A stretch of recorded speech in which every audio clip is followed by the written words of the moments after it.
پہلی بات تو یہ ہمارے بعض لوگوں کے ذہنوں میں سادہ دل لوگ وہ سمجھتے ہیں کہ پوری دنیا میں ایک ہی دفعہ آ جانی چاہیے.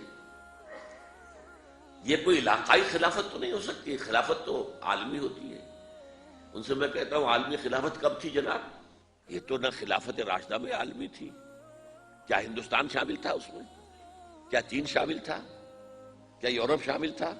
اور پھر جو خلافت کے نام سے جو ملوکیت چلی ہے وہ بھی صرف دور بنو امیہ میں کہہ سکتے ہیں کہ وہ پورا عالم اسلام کم سے کم اس کے تحت تھا. بعد میں خلافت عباس بنو عباس میں اور فاطمیین کی خلافت میں اور آل عثمان جو ہیں آٹومان ٹرکس کی خلافت میں ٹکڑے تھے، حصے بکھرے تھے، کوئی مانتا تھا کوئی نہیں مانتا تھا. اور سب سے بڑی بات یہ اگر ایک دم پوری دنیا پر خلافت قائم ہو سکتی تو حضور کے دست مبارک سے ہوتی، لیکن نہیں ہوئی. نتیجہ کیا نکلا؟ ایک ملک میں حضور نے قائم کر دی، جزیرہ نما عرب. یہاں خلافت قائم ہو گئی، حضور خلیفہ ہے. اس کے بعد آپ کے خلفاء راشدین نے پھر اس کو وسعت دی. اب بھی یہ ہوگا کسی ایک جگہ سے شروع ہوگا پھر پھیلے گا، اس کے سوا کوئی چارہ کار ہے ہی نہیں.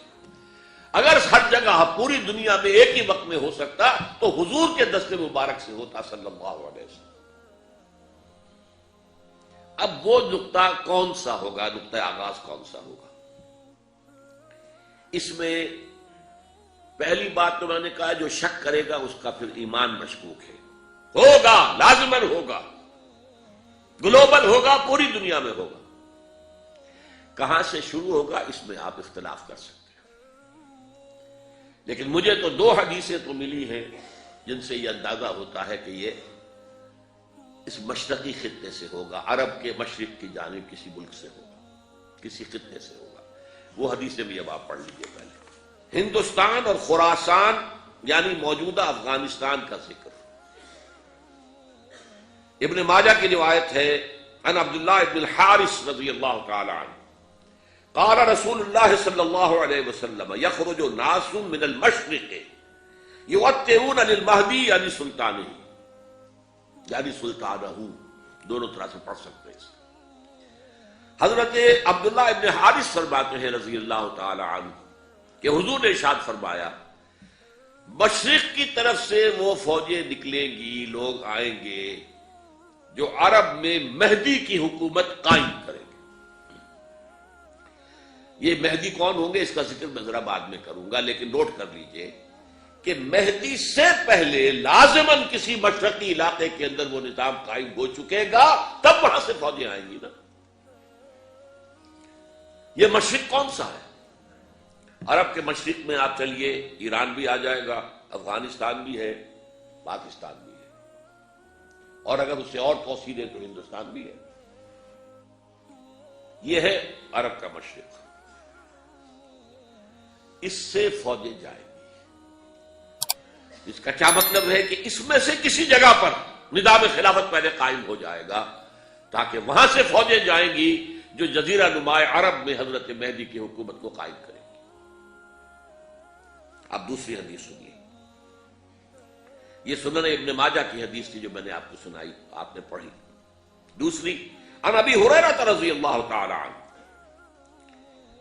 یہ ترمذی شریف کی روایت ہے. قال قال رسول اللہ صلی اللہ علیہ وسلم یخرج من خراسان رایات سود لا یردها شیء حتی تنصب بایلیا. خراسان کے علاقے سے سیاہ جھنڈے لے کر فوجیں آئیں گی، ان کا رخ کوئی موڑ نہیں سکے گا، ان کو پیچھے پھیر نہیں سکیں گے کوئی بھی، یہاں تک کہ وہ یروشلم میں جا کر جھنڈے نصب کر دیں گے. ایلیا حضور کے زمانے میں یروشلم کو کہتے تھے.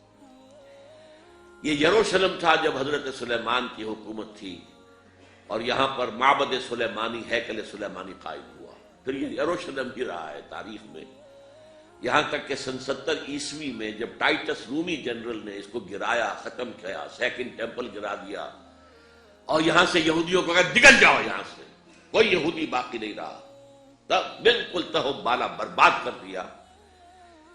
اس کے کوئی 150 سال بعد ہیڈریان، رومن ایمپرر ہیڈریان، اس نے پھر دوبارہ آباد کیا اس شہر کو۔ 150 سال تک یہ بالکل بنجر اور بالکل غیر آباد پڑا تھا۔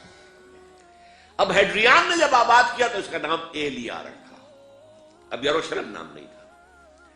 تو حضور کے زمانے میں پھر اس کا نام ایلیا تھا، اور اب اس سے کیا معلوم ہو رہا ہے کہ یہ یروشلم مسلمانوں کے قبضے سے اس وقت نکلا ہوا ہوگا۔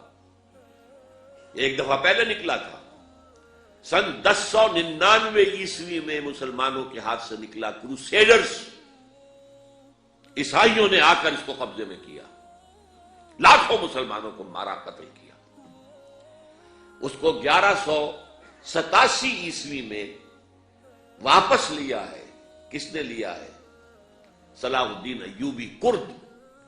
عرب کھوکھلے ہو چکے تھے، عربوں نے کھویا، واپس نہیں لے سکے، بہت حکومت کر چکے تھے، 400-500 برس کی حکومت کر کے، اور ان کے عیش اور ان کے آرام، اب ان میں جان نہیں تھی کہ وہ واپس لے سکے۔ واپس لینے والا گرم کرد خون تھا، صلاح الدین ایوبی۔ تو گویا کہ اب آپ سمجھئے کہ 88 برس تک عیسائیوں کا قبضہ رہا یروشلم۔ اب 1967 میں یہودیوں نے قبضہ کیا ہے، اور اب 38 برس تک، 88 نہیں، 38 برس، لیکن وہ دور آئے گا کہ اب پھر لینے والے عرب بھی نہیں ہوں گے، خراسان کے علاقے سے فوج آئے۔ یہ خراسان کیا تھا؟ ایلیا تو میں نے آپ کو بتا دیا، یروشلم کا نام ہے۔ خراسان اس زمانے میں ایک بہت بڑے ملک کو کہتے تھے، کچھ حصہ پاکستان کا بھی اس میں شامل ہے، کچھ حصہ ایران کا بھی ہے۔ ایران کے اس حصے کو اب بھی خراسان کہتے ہیں، وہ ایک صوبہ ہے۔ خراسان ایک صوبہ ہے ایران کا، چھوٹا سا۔ پاکستان میں خاص طور پر یہ جو علاقہ مالاکنڈ ایجنسی کہلاتی ہے، اس سے اوپر جتنا علاقہ ہے، اور یہ جو واخان کی ایک پٹی آتی ہے، واخان افغانستان کی ایک پٹی سی دور سے چلی آتی ہے، جو جا کر چائنا کی سرحد سے مل جاتی ہے، یہاں سے لے کے یہاں تک یہ جو مالاکنڈ کا وہ درہ ہے اور پہاڑ ہے، یہ بھی خراسان ہے۔ باقی تقریباً 2/3 آف افغانستان ساؤدرن حصہ نہیں ہے خراسان کا حصہ، یہ سیستان ہے، یہ خراسان نہیں ہے، لیکن یہ کہ اوپر کا 2/3 آف افغانستان، اور اس کے ساتھ یہ جو عرب جو اب یہ ترک ممالک آزاد ہوئے ہیں سوویت یونین کی ڈسولوشن کے ساتھ، یہ سارا علاقہ کہلاتا ہے خراسان بزرگ، دی گریٹ خراسان۔ ایک مرتبہ ایک یہاں کا جو کاؤنسلیٹ ایران کا، وہ آئے تھے میرے پاس، ایک اہم آدمی، ان سے میں نے پوچھا خراسان، تو پہلے تو کیا خراسان ہمارا ایک لیکن جو خراسان، او خراسان بزرگ، وہ جو دی گریٹر خراسان کی بات کر رہے ہیں، وہ یہ ہے۔ تو میں نے اور طریقوں سے بھی تحقیق کی، پہلے خیال تھا کہ پورا افغانستان اس میں شامل ہے، لیکن اب معلوم ہوا ہے یہ جو جنوبی حصہ ہے یہ سیستان کہلاتا ہے، بلوچستان کا حصہ اس میں شامل تھا، اور کچھ یہ جنوبی حصہ